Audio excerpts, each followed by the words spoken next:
Hey everybody, this is Blue, and today I'm going to show you guys our deck profile for how we built Prince Ojin's deck. So before we get into it, Prince Ojin had a satellite cannon themed deck. He had, of course, 3 satellite cannons, and then he had I can't remember what it was, but there was a smaller, like a baby satellite cannon that he had that is not printed yet in the TCG, so he was at a real lack of monsters, which is why you can obviously see that Cypher Soldier on top. Also, there was a fusion of 3 satellite cannons, which we also do not have. So his deck, he played plenty of cards, so we were able to really take what he had and then build on it. But this deck is one of the decks that we have where it has a lot of our creative input into it to compensate for cards that he played that are not printed, as well as cards that just he doesn't have enough cards of his own. Even if we put everything he played at 3 copies, but we really like the way the deck came out. It's a very interesting take on Satellite Cannon, and it's very unlike a lot of our decks we have. So let me get into this. So first up is 2 copies of Cypher Soldier. This I'll tell you right now is his only non-satellite cannon monster. It was to give him something he could normal summon right off the bat. We also like this because it was a machine, and its own effect has an attack boost. So we kind of felt that it was a little bit on brand with satellite cannon's own effect of boosting its attack at different conditions, of course, but under the theme of this monster boosts its own attack for whatever. So 2 Cypher Soldier. Then his last monster is, of course, again, 3 satellite cannon.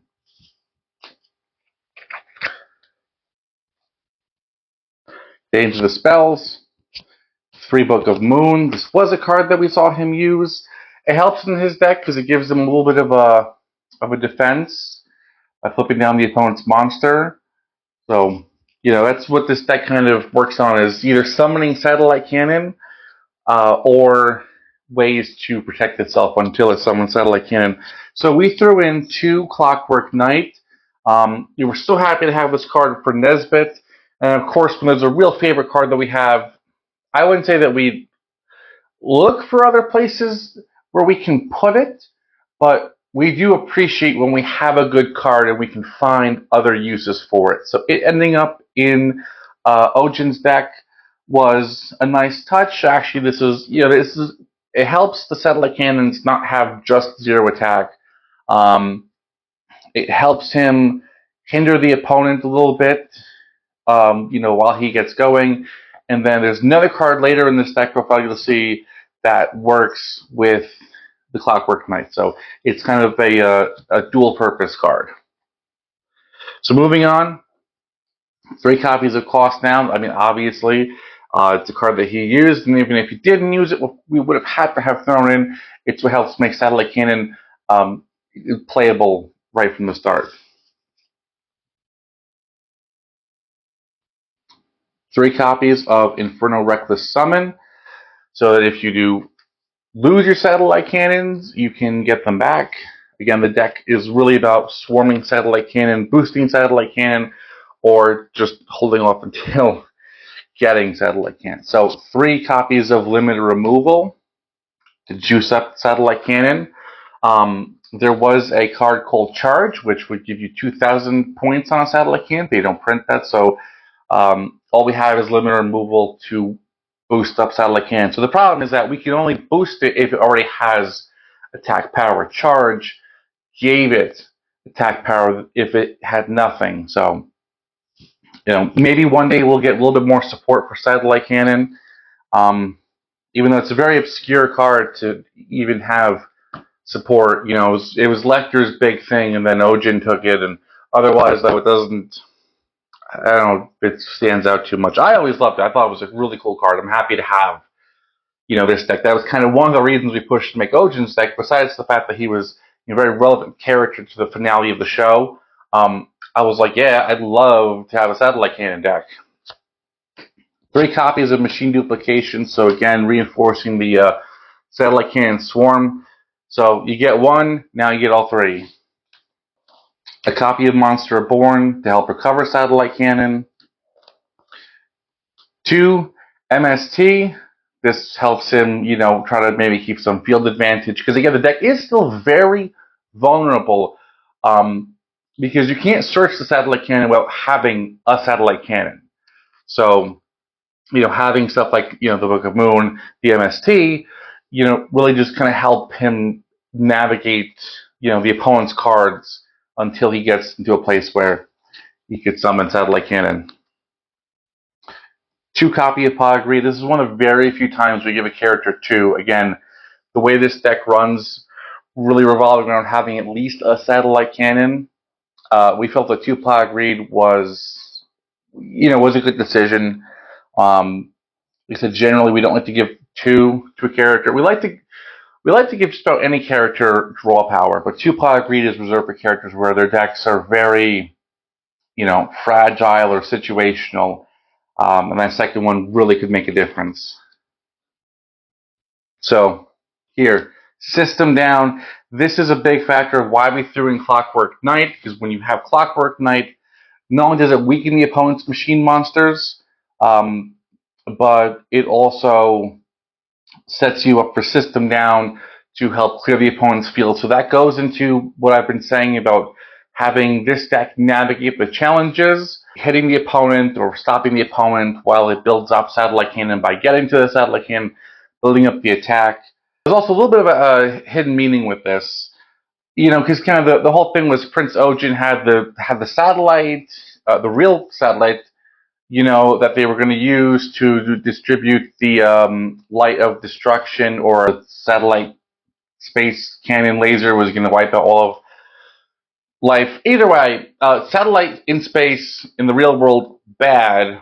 Yu-Gi-Oh! Monsters had to stop it. And so the system down is kind of a little hidden meaning of like actually shutting down the satellite. I realize it's in the deck that has the satellites, but anyway, so there's a little thing there. Either you find this amusing or you don't. But that's the point of system down, is it's kind of meant to emulate the whole shutting down the satellite. But that is the other reason for Clockwork Knight. And second effect of Clockwork Knight can get you Cypher Soldier. That's really about it. So 3 copies of Union Attack, and that ends it for the spell lineup. So he did play Mischief of the Time Goddess, and we chose not to add it in. One, it would need to be errated, since the TCG printed Mischief of the Time Goddess requires you to have a Valkyrie monster, since it was tailored for Siegfried. We would have to have used one of our erratas to play it in his deck. But the whole reason he played it was because by open the duel, he summoned a Satellite Cannon, he used charge, he used limited removal, and Mischief of the Time Goddess let him attack on the first turn of the duel by skipping to his next battle phase. As impressive as that is, we did not feel it was relevant enough for us to include the card, errata it, just to maybe use it. So it's such an odd situational thing that's why it is not in here. We know he played it, we know they printed it, but we are skipping over Mischief of the Time Goddess, and we think the deck is pretty good anyway without it. Alright, so I want to make sure that was clear. Alright, moving on to the trap lineup is Recall of the Haunted. Again, getting back Satellite Cannon, that would trigger Infernal Reckless Summon.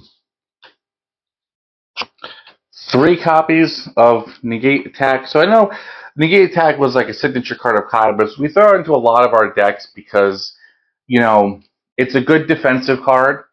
And unlike Mirror Force, it doesn't destroy monsters, it doesn't do damage like Magic Cylinder. So one of the important things for us is that when we give characters, we try to give all characters some kind of defense if they don't have their own. And Negate Attack is a favorite of ours because it just ends the battle phase, it saves their monsters, but doesn't hurt the opponent. So it's a very just neutral card. And we gave him 3 of them so he could, buy himself a couple turns. We did consider Swords of Revealing Light. It gets you similar results by being a passive way to keep the opponent from engaging with you, but we didn't want this to seem like a stall deck, so we didn't want to put in 3 copies of Swords, which would work very well, don't get me wrong, but Swords gives you 3 turns and then makes it more of a stall game. The negate attack is just a one-off for 1 turn. Then the last card was 2 Rivalry of Warlord. It helps against some GX decks, but overall is not a card that we put in 3 of, because it's very situational, because it restricts you to 1 type of monster, but in GX a lot of characters played 1 type of monster because of the way their deck archetypes were. So it has some uses, but it's not a broadly usable card, but it does still offer a little bit of help. So again, no fusion deck, unfortunately, because there is no triple satellite cannon fusion. Maybe someday. But I hope you guys like this. The deck profile kind of clarified some things as well.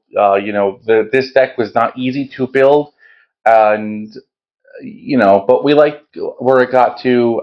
It's a fun deck, even if it's not always the most consistent deck.